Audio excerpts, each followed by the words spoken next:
প্রিয় মুসলমান ভাইরা, দেশের মধ্যে আজকে চুরি চামারি থেকে শুরু করে, দেশের মধ্যে অন্যায় বেবিচার জুলুম থেকে শুরু করে, ছোট ছোট বাচ্চাদেরকে নিয়ে ধর্ষণ করা থেকে শুরু করে প্রত্যেকটা ধরনের অশ্লীল কাজ এই বাংলাদেশের জমিনে হচ্ছে। কথা বলেন ঠিক কিনা? এগুলো হচ্ছে একটা কারণে, কারণ এই বাংলাদেশের জমিনে কোরআনুল কারিমের বিধান এখন পর্যন্ত বাস্তবায়ন হয় নাই।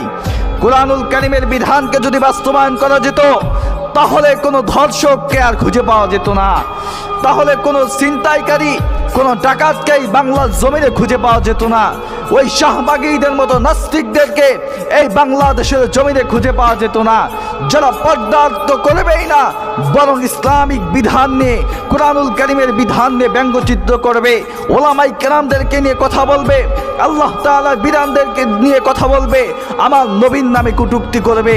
প্রিয় মুসলমান ভাইরা, এর জন্য এই বাংলাদেশের জমিনে ইসলামকে প্রতিষ্ঠিত করার জন্য আমরা কে কে রাজি আছি তো হাত তুলে আল্লাহকে দেখিয়ে দেই। আল্লাহ তাআলা যেন আমাদের সকলকে কবুল আর মঞ্জুর করে নেয়। সকলে পড়ি আমিন। আরো জোরে পড়ি না।